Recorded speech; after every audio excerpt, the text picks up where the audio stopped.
Greetings and welcome to the Neurotheology YouTube channel's Reasons to Read series. In this episode, I'll be talking about Dr. Andrew Newberg's Neurotheology. And this particular episode is my first of this series, largely because I've had a number of people ask me about my sources.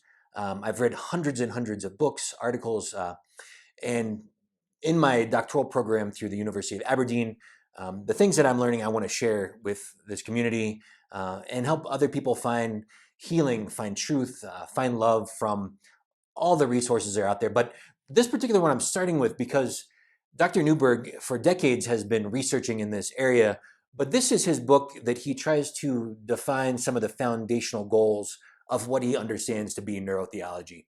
So this YouTube channel largely is also to help draw more people not only into neuroscience, understanding of our brains and our bodies, but also into theology.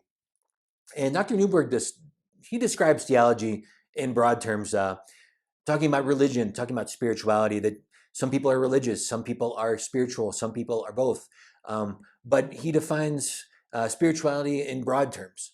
So thinking of ourselves in terms of ultimate reality, but also thinking of ourselves in terms of our relationship to ourselves, to others, to the moment, to nature, thinking about meaning and purpose. So even in our disagreement, he's basically saying our foundational goals is that even in our disagreement, we can come together and learn more about our own brains, our own bodies, but also about our own spiritual beliefs so that we can grow all together, even in our disagreement. So he has 4 foundational goals that I like to read that I think are just so brilliant. The first is 1, to improve our understanding of the human mind and brain. 2, to improve our understanding of religion and theology. 3, to improve the human condition, particularly in the context of health and well-being. 4, to improve the human condition, particularly in the context of religion and spirituality. So for him, understanding the brain and body go hand in hand with better understanding our spirituality. And then that's going to provide more health, more well-being. So I hope the videos on this channel provide you more health, more well-being, more meaning. But this book, I think, is absolutely brilliant in that it's really defining some foundational goals. He also talks about myth, which I find quite brilliant. He talks about Joseph Campbell, who's written quite a bit on myth, and he talks about how each of us have stories in our lives that help us understand ultimate reality, and that sometimes our stories become truer than true, and the elements of our stories do change over time, and to think of them as being a little bit more humble about our stories. So myself being Christian, thinking about Galileo, that Galileo changed how many Christians view science.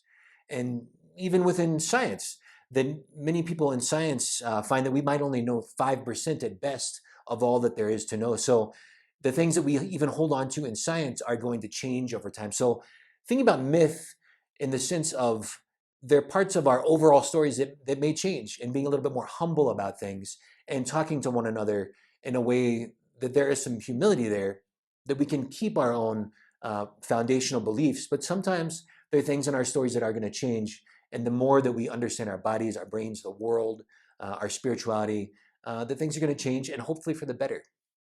So those are just 2 reasons to read Andrew Newberg's Neurotheology. Another is he talks about different aspects of our brains and bodies. And I draw on a number of his books as I do some of my other videos on this series. So you're welcome to look at those, and just know that a lot of that information that I'm presenting through those videos, I'm drawing on Dr. Newberg, some of his works. But great book. Those are just several reasons to read it. He's got a bunch of other books that are also fantastic, but I thought this one really draws together what are we even talking about? How can we talk together even in our differences? I myself am a Christian Episcopal priest, and as a priest, I have a website. It's christianneuroscience.com that has more resources for Christians to connect with their brains and bodies and their sense of spirituality and connection to God.